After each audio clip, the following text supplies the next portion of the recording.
ज्योत्सना जी और उनके पति जीवन की सारी जिम्मेदारियां पूरी कर चुके थे। पैसे की कोई कमी नहीं थी, तो घूमना फिरना भी लगा रहता था। अरे बेटी के घर जाकर तो मजा ही आ गया, लेकिन विदेश से अच्छा तो देश ही लगता है।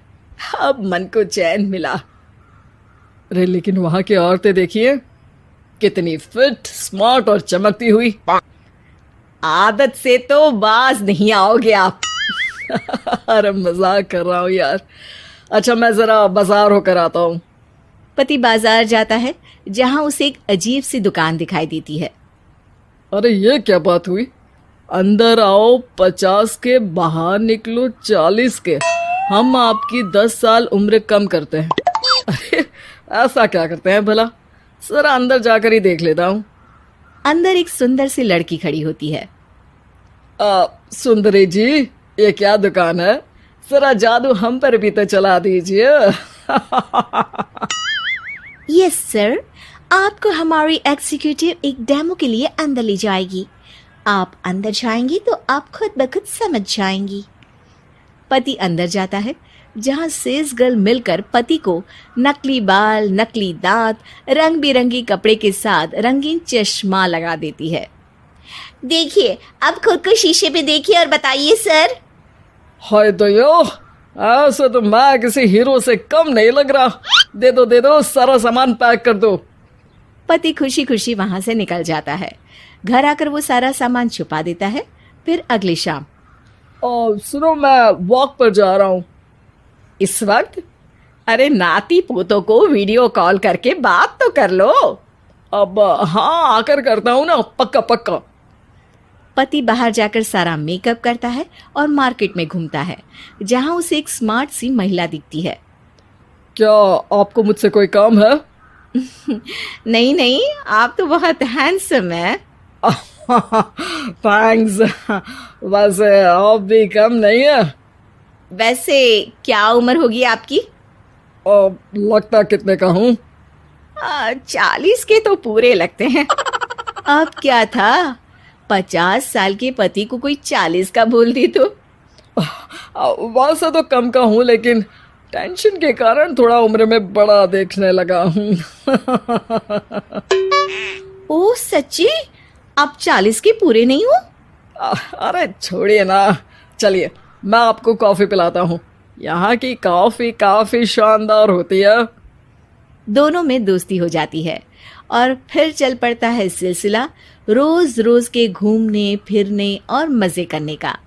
अब सारा दिन पतिदेव फोन पर। अरे नाश्ता तो कर लीजिए, क्या सारा दिन फोन पर लगे रहते हैं? अरे यार, जरूरी काम कर रहा हूं मैं। रिटायर हो, पेंशन मिलती है, कोई काम नहीं है, फिर कौन सा जरूरी काम आन पड़ा आजकल? अरे एक प्रोजेक्ट के सोशल नेटवर्किंग का काम है, उसी पर काम कर रहा हूँ। ठीक है, चलो अब नाश्ता कर लो, देर हो रही है।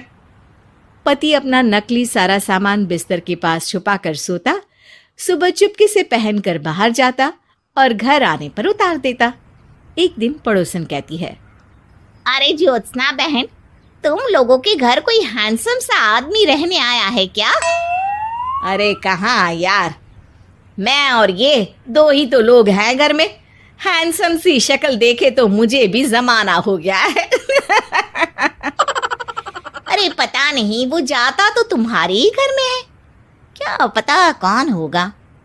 अरे तुम्हारी उम्र हो रही है ना, और भाई साहब को भी गए 5 साल हो गए, शायद इसीलिए अब सारे हैंडसम नजर आ रहे होंगे।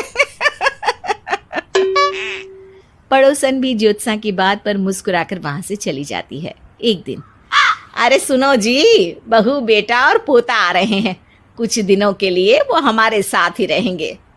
अरे शिट यार, ये क्या है?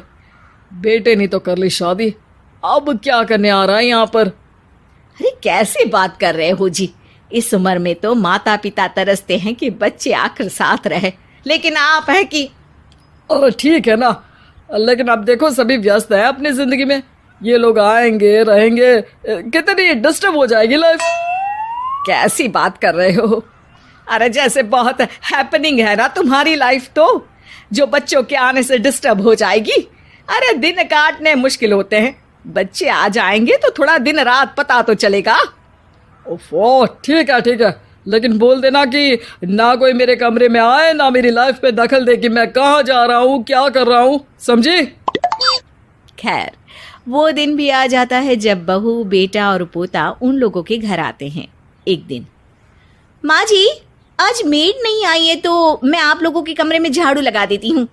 अरे नहीं बहू, वो तेरे पापा को ना पसंद नहीं है कि कोई उनके कमरे में जाए। तू छोड़ ना, मैं खुद ही लगा दूंगी।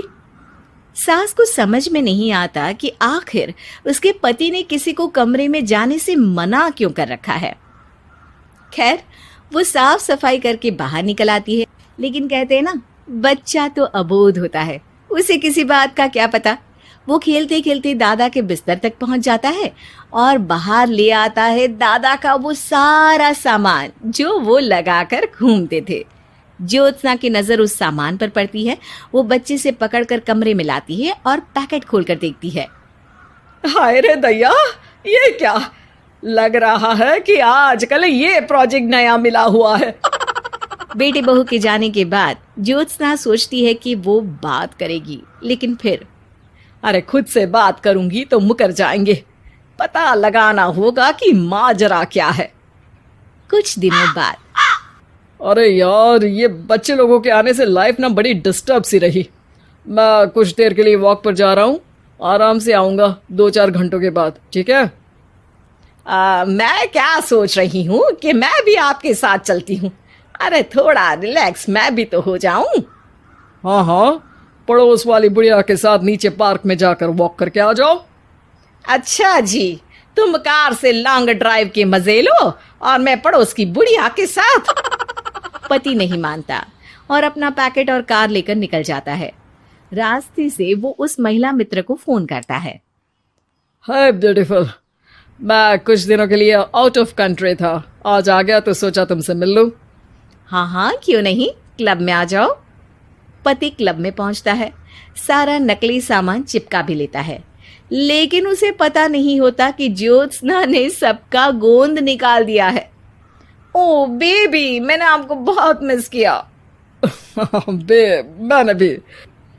लेकिन वो जैसे ही हंसता है, उसके नकली बाल गिरकर हाथ में आ जाते हैं, जिससे उसका सर गंजा दिखता है। ओ ये क्या?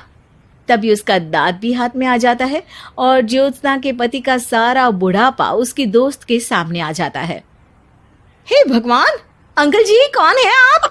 क्या ऐसी बात कर रही हो अंकल? मैं तो तुम्हारा दोस्त हूँ। अरे पर हो तो अंकल ही ना। नकली दांत, नकली बाल और क्या क्या नकली है। पति को गुस्सा आ जाता है। वो महिला के बाल पकड़कर खींचता है, जिसके बाद उसका बाल भी उसके हाथ में आ जाता है और महिला के सारे पके बाल सामने आ जाते हैं। ओह, तो तुम भी उसी दुकान से हो? जाओ 50 की निकलो 40 के। हाँ, बढ़िया आई मुझे अंकल कहने वाली। लेकिन ये समझ में नहीं आ रहा कि मेरे बाल और दांत बाहर कैसे आ गए। तभी वहां ज्योत्सना आ जाती है। जी, मेरी वजह से। चलिए इन आंटी जी को नमस्ते कहिए, फिर घर चलते हैं और वहां मैं बनाऊंगी आपको 40 का।